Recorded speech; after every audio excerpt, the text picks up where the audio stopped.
And we're back with the Top Performance Strength Podcast. I am joined by my co-host, Declan Peterson, and Jason Acevedo of Complete Baseball Performance. How's it going, fellas? What's going on? It's been a couple of weeks, but I figured it was the appropriate time to get back now that we've wrapped up with fall ball and off-season has officially started this past week. So that is going to be the main topic for today's discussion, is how we are going to approach off-season. The off-season, and kind of looking at like what some of the goals are, what some of the priorities are, and how the goals change throughout the course of the off-season, given the phase and the individual athlete and whatnot. So, Ace, I'm going to kick it to you right away. Yes, sir. What is your approach looking like early in the off-season? Are you doing some form of assessment, evaluation, performance testing like I am on the strength and conditioning side of things, and what does that look like? Yes. Moving on. No. Right now, most players are on a break right after fall ball. They're on the, most guys are taking about 4 to 6 weeks to just kind of let themselves heal. If they're swinging less repetitions. Most of them shouldn't be throwing right now. But once we start up that first week in November, we'll put them through an initial assessment. And I should say this, we ended fall ball with kind of at least a baseline where they finished the year with their numbers, because anytime you take that gap of 4 to 6 weeks, like there's going to be a chance that numbers decrease in terms of exit velocity, throwing velocity, just because they haven't done it. Nor do I like guys throwing at max velocity after we take them through like a 4 to 6 week break there. So we kind of finish fall ball with some metrics, but for all the new kids, you're talking incoming high school players, kids new to the program, that first week we'll kind of do a batted ball profile with the Acevedo.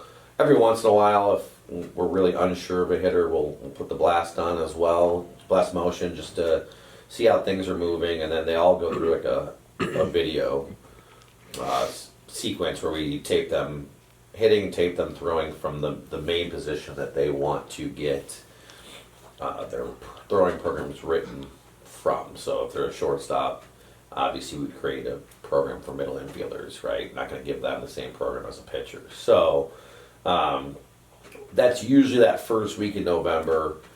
Once we start practices, kids get back from that break, we'll usually start with something, but I've done more the last year or two here, getting the readings at the end of fall for the returning players, just so we kind of have a spot where they left off and where we would like them to finish, right? Because anytime you take a break, there's a chance, usually a good chance, the numbers are going to drop until we get them ramped back up again. Mm-hmm. So, yeah, we'll take them through different variations between video, Acevedo for the hitters, obviously radar gun stuff for throwers.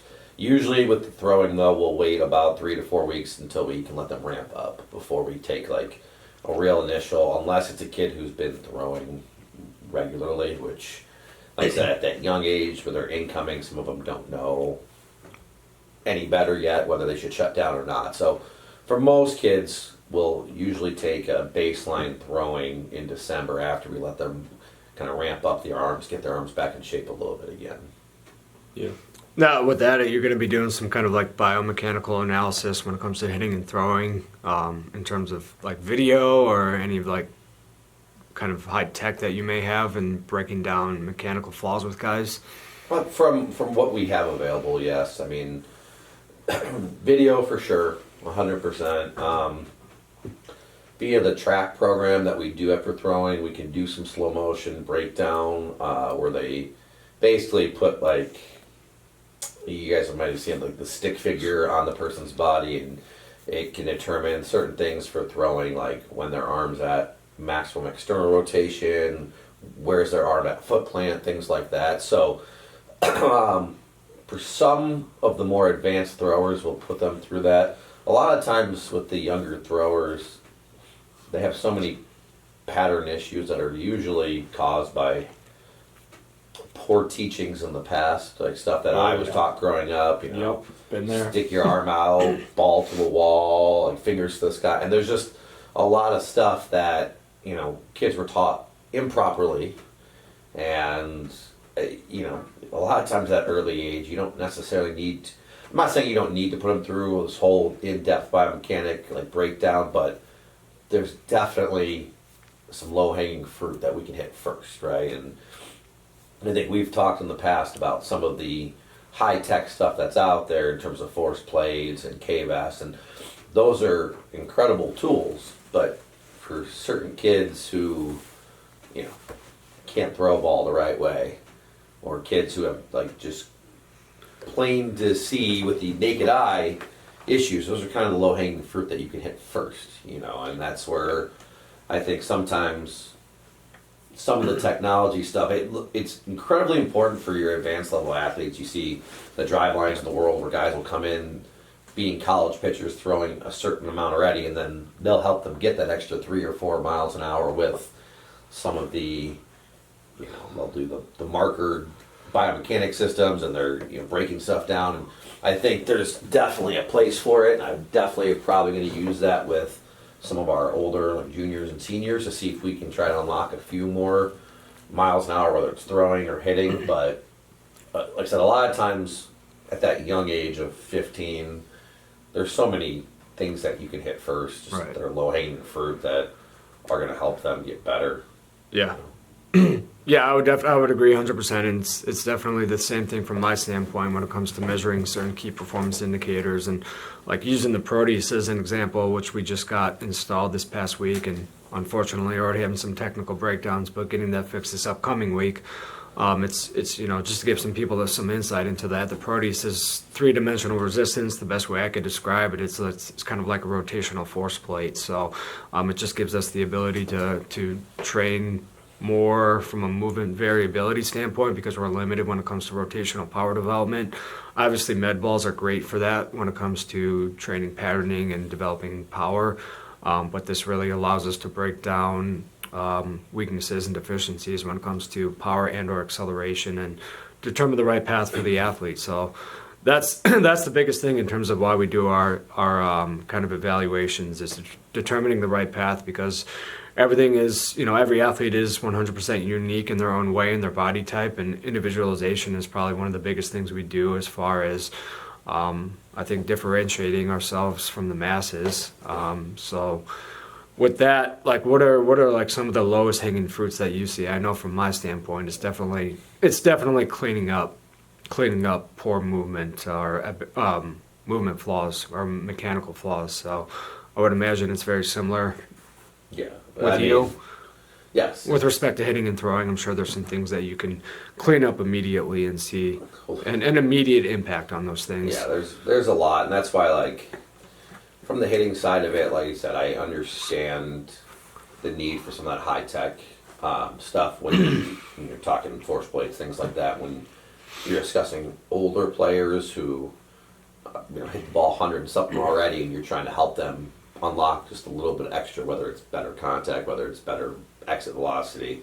But a lot of the young players, they really have just been taught poorly for a long time. It's rare that I get kids who come in and you go, all right, Wow. this guy's got it. Like, you know, because, you know, just the common phrases you hear from coaches that are out there and hitting, right? Get your foot down early. Well, that alone messes with a number of things, right? That's a whole another podcast. Whole nother 2 We podcasts. can literally talk about the common flaws that are taught to kids and why it's wrong. Like, you know, the example, getting the foot down early. It kills timing because your body is something that wants to stay in motion, right? Things in motion stay in motion. So I put myself down early, something else is going to go. Right? So that's usually you see hip slides, you see guys spacing start to get, you know, hindered in the process. Head moves a ton. Everything towards moves. the ball. And then, you know, you're also accounting for timing. Like, if I put my foot down, I come to a dead stop. So now I'm like having to start everything over again. So like little things like that, you just see these little trends of things that you know were taught to them. Mm-hmm. Yes. And I mean, the low-hanging fruit is just getting them to learn that that's not always right. Now, are there certain hitters that need stuff like that and certain thoughts? Sure, right? But most of the time, like, kids rotate poorly. I mean, like I say, it's kind of that cross between the weight room and the batter's box or the pitcher's mound. Like, sometimes kids just suck with intent, right? They go through the motions of stuff, and just teaching them to let loose, right? Yeah. Swing something really light as fast as you can, and sometimes like things like that are those low hanging fruit. Because yes, at the end of the day, it sums up to movement quality. I mean, they suck at moving in the batter's box. They suck at moving on the mound.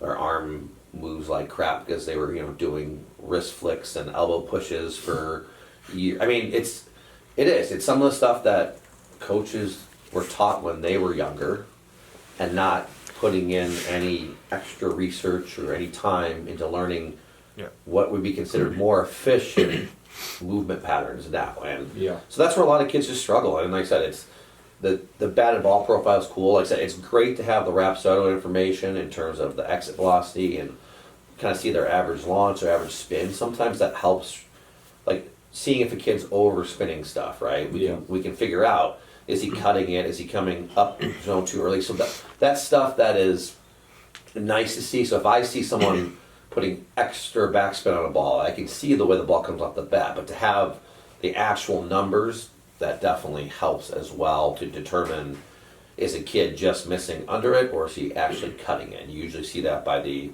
rotations, the RPMs. Like if he's in like the 3000s, there's a great chance it's more of a cut as opposed to him just being slightly under a ball, right? So, like I said, there's a blend between tech and what you do. But like I said, a lot of times it's just getting kids to understand how to move and getting kids to, the other thing, the reason I don't live and die by tech is, part of this is some of these kids don't have tech at home, right? Yep. So my job should be to teach, when it comes to hitting, to teach each one of these kids to become their best hitting coach, their own best hitting coach, right? Yep. Give them the tools, give them the resources, the drills that I see that could help them, but then they have to go do the work, right? So it's tough to say, okay, hey, I want you to hit between this exit below and this exit below when they're not in here every day, right? It's teaching kids how to work on their own as well. So I think, part of it when a kid comes in right away, it's not only just getting the basic assessment, teach them the move, but then give them the tools and push them to do stuff on their own. And I think that's a huge part of athletics, weight training, all that stuff. It's the stuff that you're doing when you're not in the facility that matters just as much. Right. How do you like so many of these kids, like they they love the tech, and it's like the tech is definitely cool, and it's definitely given us the ability to train, I would say, more advanced athletes to a higher level, because you take somebody like, we have a couple of college guys like Matt Flaherty and Brendan Rebeck who are basically going into their 6th or 7th year with us in terms of training with me as well as training with yourself, and then doing everything else that they're supposed to do. It's like, what is that little extra edge that we can give them when it comes to gaining that competitive edge? But how do you, like so many of these young guys are just hooked on all this technology, especially when it comes to the Rapsodo and just lighting up a radar gun, that it's taken away from a lot of what they need to be working on. Like where does that conversation start? It depends on what the kid needs, right? If it's somebody who is I'm not gonna say low effort, because they're not trying hard, but like, I think they got more in their swing. They could be a little bit more aggressive, right? So when I talk about hitting, like I always say, there's a fine line between how hard you can swing and when you start to lose balance, and I want to kind of flirt with that line, because you do want kids to let loose. There's an intensity base that needs to be there, but what I think a lot of guys don't understand, there's kind of, when you get to that older age, it seems to be two trains of thought, right? There's the people who do live and die by it, like they need to see every swing to see if they came within that range of exit velo they want to hit in. It's usually within 10% of their max exit velo. You want to live within that one. That like hit tracks, they call that the heart hit average. But there's guys like that who, that's how their swing is built. But then there's like a lot of guys I know, pro guys, college guys, they're more feel based, where they use the tech to reassure that the feels that they're creating are working, if that makes sense. So like Flaherty is a perfect example. When we have him on Rapsodo, everyone knows he can hit a ball 111, 112 miles an hour, right? Well, with him, we use tech. He knows where he hits it. He knows he sometimes gets disappointed if he doesn't hit a certain number, but then there's so many outliers that go into, there's so many variables, not outliers, so many variables, like what type of ball you're using, things like that. Well, Just to interject for a second, is it even necessary for him to come in every day and try to light it up at 111 No. miles an hour? I mean, No. for guys that are a little bit more in tune, it's like maybe you got to take a little bit off, right? And So just what- kind of focus on so what something we do else with or him, right, whatever like the goal we- is for the day. Yeah, so what we do with him and Brennan, like, there are days they want to see it. There are days that we want, like, we'll, with them, right? Because these are the more advanced athletes that come in here. We'll have it on, like, we'll have the reps on, but they won't get to see the screen, right? Sometimes they want to know and be able to look back and go, this is what worked, or it was working, but we want them to be able to feel it. But, like, a perfect example for Matt is getting him to understand there are certain pitches he can't hit well. And how we would do that, just using something simple like a Acevedo, is we would throw a ball up in the zone, right? And up in the zone versus down in the zone. Well, down in the zone, he's hitting the ball 110 miles an hour with like 2,000 RPM, and the ball's carrying like Home run. 430 feet, you know. But then he'll get a ball up in the zone, and he'll hit at 98, which 98 is still really good, but he'll miss underneath it. It'll be like 3,000 RPM, and yeah, every once in a while he's going to sneak it out.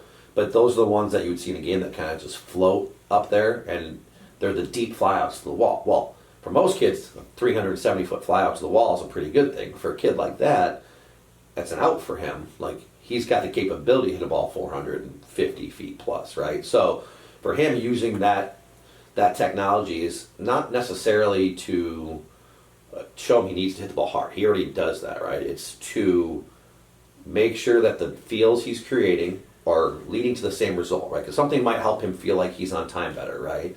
And we want to know, is it creating the same exit, same spin, same distance? Like, not all of that's always important, because obviously the hitting the ball square off a pitcher dictates that, right? Mm-hmm. But, you know, just kind of having it in the back of mind, like, here's things I think he struggles with, and sometimes you have to prove that to them, right? And proving them by my naked eye versus having actual data makes a difference, right? So being like, hey, you hit the ball way better here. And he goes, no, I hit the ball better. Well, if I can prove to him using this technology that, hey, like, in terms of how hard you're hitting it, you're hitting the ball harder in these 4 zones and softer in those other 5 zones of the strike zone, right? So if we have an opportunity, we're going to sell out on those 4 early, right? So sometimes it goes way deeper than just Acevedo and stuff, but you have to kind of think outside the box with that, right? So for those guys, it's thinking outside the box. For the young guys, you know, sometimes it is good for them to sell out, because at the end of the day, I've heard this a lot lately, and I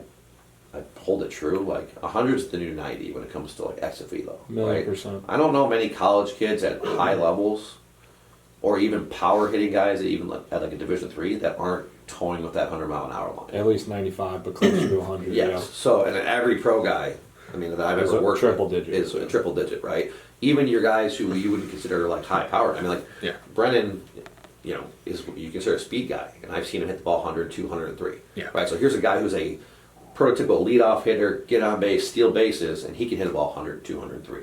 Right. So I think at that young age, it's not bad to chase Acevedo as long as the movements still remain efficient. And I think that's where having it available to them is key. But that's why, like I said, understanding from the assessment how they move early, what can we also give them to go home with that they can use to work on their movements in a situation where there is no stress, right? It's good to have stress rounds where we're challenging them, BP, machines, all that stuff. But there's always that physical mindset, the mental side of it, which is like, how many times can a kid fail before he starts giving up on something, right? And that's why I think there has to be a blend, right? When you talk about, can I give him movement stuff at home that he can go do, that there's no consequence of failure, that he can just work on movements and patterns to hopefully clean things up, so that way when we get to the higher levels in terms of the intensity, pitching machine, all that stuff, that they can feel certain things and make adjustments a little bit quicker, if that kind of makes sense. Into like how we use the technology. For young kids, I don't mind them wanting to sell out, but like you said, there's a time and place for it. They have to know how to move well as in the same process. Yeah, and that's something we're always looking at, regardless of what time of the year it is, but especially early in the off season. I think you've spoken about this before, but like taking it back to throwing, you've probably done some form of like exit bullpen, where again you've broken down some kind of like mechanical flaws and deficiencies with guys, and they may, depending on the athlete, you might take some time off of throwing with them, but at the same time, it's like that's still a good time period where they can get an assessment, get their joint range of motion limitations addressed. So I could do things from a mobility perspective, but you could also do things from a standpoint of cleaning up some mechanics. So it's like you don't want to completely detrain over a 4 to 6 week period without picking up a baseball. There's still, again, the low hanging fruits that you could address in terms of cleaning up some of those movement issues, so they're better prepared for that ramp up period when it comes to the workload, the volume, and the intensity and frequency aspect of it. Well, and how many guys? How many guys have we sent to Dr. Fu, physical therapist that we trust, right? How many guys have we sent to him and he comes back or they come back, this is what's up, this is what's up. Like, right. Little things that they're beyond my scope, right? Right. Like, I can't tell as well. I mean, even like guys I know who are like, certified in on-base U, sometimes it gets way more in detail. Like, to actually have not a coach, but somebody who's actually like got medical background and is unbiased. And yes, right, because like my athletes, I want to see them do X, Y, and Z, and sometimes it's nice to have that outside voice go, okay, Yeah. like this kid hits the ball 95 already, and he can't use his left hip very well. Yeah. Poor internal, poor external rotation, like. Well, that's exactly where I was going. Yeah. Right? Like, take throwing and or hitting, for example. It's like, okay, you have a right-handed hitter or a right-handed thrower, and the front foot strikes, in this case being a right-handed thrower or hitter, the left foot strikes the ground, front foot strikes the ground, and they have an inability to get into that left hip. Yeah. We all see that. I see it with split stance or lunging patterns. You see it with hitting and throwing patterns. Yeah. Like, we always question ourselves, well, why is that? And it always comes back to a physical limitation. More often than not, it's going to be a mobility issue, and there's going to be some type of deficiency in internal rotation, which Dave is able to rule out for us, and then he can work on cleaning up that pattern. And more often than not, we may not necessarily need to do anything from a coaching and a cueing standpoint. It's just learning how to get into a better position, and a lot of times the issue corrects itself with that. Yeah, that's so true. But that's why I've always said there's got to be a marriage between the baseball side and the other side. Now, strength side of it, we're also throwing in there, like you said, mobility, and going a third step is, can you have somebody who really like assesses their body like real deeply, like Dave? Like, there's performance testing, there's the basic mobility, but like if you and it could be a strength deficit as well. It's like, a lot of guys 100%. couldn't even hold like a lunge position for 30 seconds, or even do 100%. a proper lunge without falling over on their face. I see guys who struggle with their hinge patterns, right? And like, Right. I mean, hinging is a huge portion of hitting and throwing, right? And Right. they You want to can't- play it a long time. and they can't do anything. Even fielding too, right? I mean, Yeah. you see kids who can't Right. properly do that, and Well, how can you generate velocity if you can't load? well, exactly. So Through like, your spine. you see Right. kids struggling with this movement, and you go, okay, like That's low hanging fruit. we can give you stuff, but until like you can really control that, like what are you gonna do? So that's the thing. I think understanding some of it, and like I said, using a team of resources. I mean, I think we've talked about this in past podcasts, but looking at guys who we've worked with or known that play in the big leagues, they have a team of people. Yeah. They have a hitting guy. They have a lifting guy. They might have a separate speed guy. They definitely have therapists or Yes. recovery specialists, people that are going to Nutritionists, everybody on the sports science, 100%, right? I mean, like, and that's what we want to build here. And that's We have a like- pretty good that's- starting point. talking to all the best players I've worked with, best guys I've seen, like, there's no secret to why they're there, right? Yeah. I mean, they were talented, but they busted their butt on multiple spectrums of everything, lifting, taking care of their body, proper eating, all that stuff. Yeah. Now, have they all had lulls at some point? Sure, right? Like, there's times that guys don't follow stuff, or they take a time out for a month and they eat like crap, and they usually end up bouncing back to, I need to go eat better again, Yeah. right? So I just think it's it's a very holistic approach, and I've always said that, like, for as long as I've been coaching, like, it's not just getting better at hitting. It's getting stronger, moving better, understanding the mechanics of the swing, intensity, eating, sleeping. I mean, there's no secret to, like, why guys have success and sustained success, right? I mean, guys who show up twice a week and that's it, maybe some of them are athletic enough, talented enough where they can have success. But For a while. but that comes to a stop eventually when you're Right. competing against likewise talented players who are doing stuff more time. And like I said, time's not necessarily mean they're in here 7 days a week, right? They might have time that they spend recovering. They might have time that they're hitting. They might have times they're focusing on specific movements, right? But understanding that there are, like, the guys who are putting time in are almost always going to win, right? And that's, I always tell people there's no secret, there's no magic tool. Like, there's great tools, there's great resources, but there's no substitution for putting in the work, and especially putting in the work if you know what you're supposed to be doing. Like, that's the other spectrum we could hit completely is there's a difference between putting in quality work and just Showing up. doing stuff to Right. not even just showing up. The guys who think they're doing stuff because they read stuff in a men's health magazine and now they're doing 6 hours of training a day mixed in with trying to hit, and after a week, you know, their exit yields are down 7 miles an hour and they can't figure out why. It's like, well, what did you do today? Yeah. You slept 4 hours on average Yeah. a week. You were in the weight room for 4 hours a day.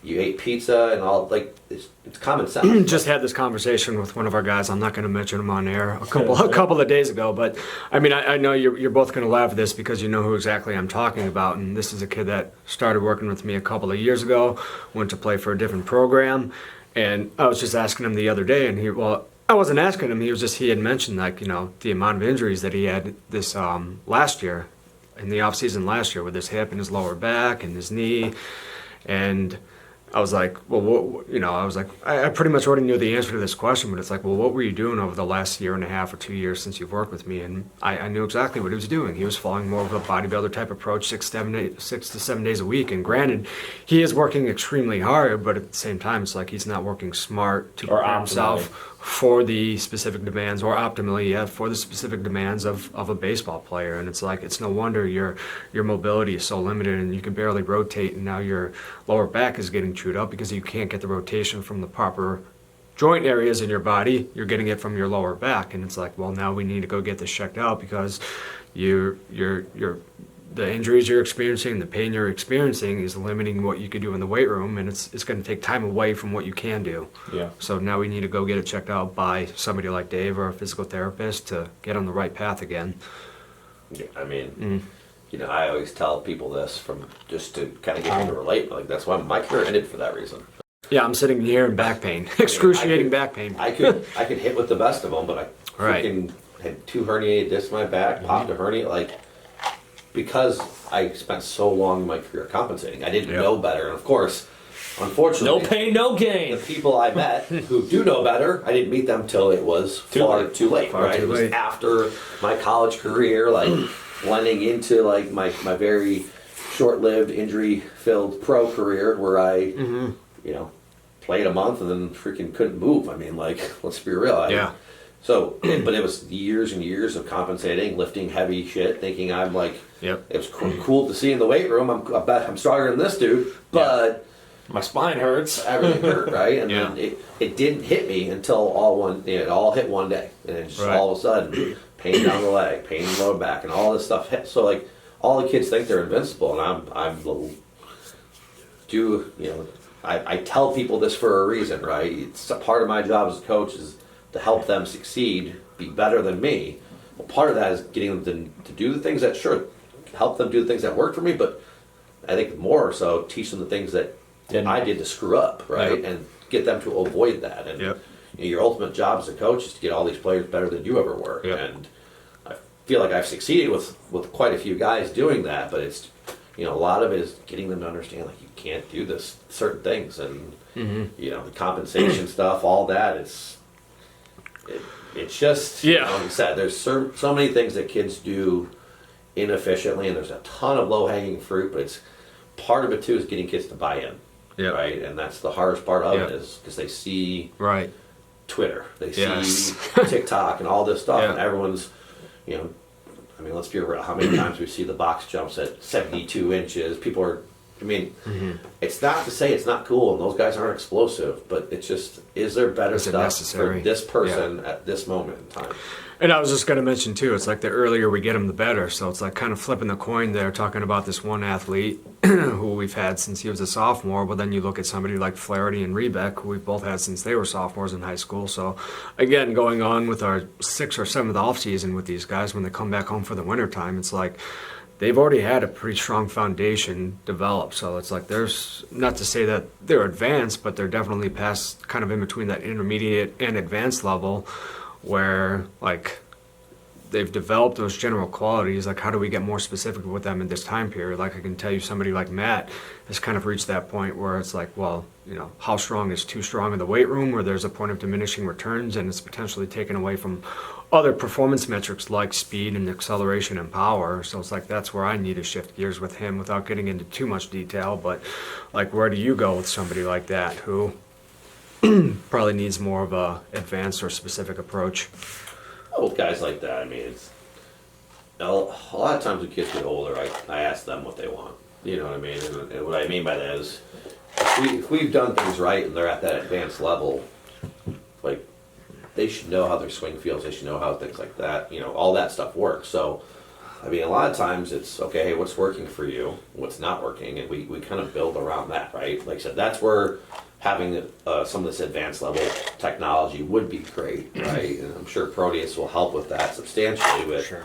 acceleration and stuff like that. How, because, you know, one of the big things is like time to impact and hitting, and there's ways to measure it, but I don't know how accurate those ways Yeah, are. I agree. You're using a sensor that's on a knob and trying to figure out like how fast your barrel gets from point A to point B in the situation. So there's been some question on the accuracy of those, but you know, those guys a lot of times, like, they kind of come in with their plan and I'm just the eyes, right? Like, plenty of times I've seen Flaherty, Brennan, even like talking to Jack, like, you know, a couple times I worked with Jack, but knowing like how our buddy Mark works with them, and talking to like the guy who plays for the Pirates, you know, he kind of comes in with his plan of things he wants to work on, and you know, you're just there to be the eyes. You're there to tell them if you see something out of the ordinary. You're there to give suggestions. But at the end of the day, at that point, it's their career. It's always their career, but at that point, they understand enough, right? But I mean, as a coach, it sucks because you have to deal with it, knowing that you could be helping them with X, Y, and Z, but at the end of the day, they have to do it, you know. And that point in your career gets even worse almost as a hitting coach because they're very particular with things they want to do, you know. And Yeah. you might go, I don't know. You don't know if that's going to be the thing that works. But then I had that conversation with Matt. He was doing all these drills they did down there, and he liked how they were making him feel. But then he got to a game, and he was struggling. I'm like, Yeah. hey, man, go back to what was working. Those drills are helping you. They probably are. I wouldn't doubt that. But going back to, like, hey, just hit the ball hard in a game, like, don't think about all that crap. So sometimes they just need that head clear because you have so many tools and resources at your availability that sometimes you need to know how to kind of siphon them all out, right? Like, let's be real. No one in this era has any lack of information available to them. Of course. It's trying to help decipher which information Is is useful. trying to help that person exactly. Which one is the most useful, because there's so much out there. I mean, depending who you want to go throw with, there are 3 to 4 monster companies that are all incredible at what they do, and it might work for this guy, maybe not for this guy. It might work for this guy, and it's like, how do you choose which one's the best one for you, right? And that's, Yeah. you know, that's the, you know, having people to help you with the low-hanging fruit is kind of the key. Yeah. But I think you got to look for the commonalities first and foremost, right? 100%, and that's kind of how I do it. Is that, you know, are we having success with 90% of the things that all these, you know, these top level guys are working on, and the other Yeah. 10% is minutia, and that's maybe where you kind of experiment and, like you said, find out what works best for you. And what I like, you know, last thing, I know we got to wrap it up here, but yeah, I mean, it's, you know, success leaves clues is the whole saying, right? There's a lot of these programs that are out there, a lot of people that, like, as much as they might bash heads with each other and not agree with one another, a lot of them teach a lot of stuff that's the same, so if this guy thinks this, and this guy thinks this, and this guy, and then this hitter does this, and all these guys are saying the same thing, that might be the stuff that we want to look at, right? Because everyone, at the end of the day, this is a business as well, so everyone's trying to decipher their own thing and with their own special sauce, right? But a lot of the commonalities are there, like you said. A lot of the stuff is the same. And kind of understanding the stuff that all these guys are saying out there that are gurus. Right. You might not like that guy, you might like that, but if they're all spitting the same crap, there's got to be something to it. Right. I know it's lifting's very similar. I know there's different styles of lifting, but it seems like a lot of people in baseball, in the baseball industry, keep coming back to the same general concepts. Are there the few outliers? Sure. Guys, we're going to do all Olympic lifts to get better at growing. Yeah. So much of that has been widely debatable when it comes to the Olympic lifting side of the argument. And I'm personally not a fan of it, but I mean, what I am a big believer in is developing the general qualities, like we constantly reiterate throughout this podcast. It's like, get those low-hanging fruits, like what you kind of traditionally see in a weight room sense, especially in a college sense, is like, you have your power racks where everybody is going to do some form of a squat and a deadlift and a bench press and a row and a chin up and pretty much all the basic fundamental lifts that you're going to help guys get stronger at. But like at some point, maybe that helps you get from the high school level to the college level, but it's like, how are you going to help these guys get from the college level to the pro level? And that's why I'm so pumped up again about having the Proteus here, and I'm going to plug the Proteus constantly because I'm such a big believer in the piece of technology, as not only from a standpoint of like testing and being able to decipher the difference between power and acceleration and where guys are deficient, because it's going to give us that kind of that roadmap of where we need to go to work on those deficiencies. So I think that's that kind of like that, maybe that 1% that can get guys that competitive edge that they need, or that competitive advantage they need to get to the pro level. 100%. That's very well said. So with that, we're going to wrap up today's podcast with the Top Performance Strength Podcast. I'm sure we're going to get into a part two here when it comes to off-season goals and phases and priorities, and kind of elaborate a little more on some of these details. So we'll see you guys next time. Thanks for coming on. Peace.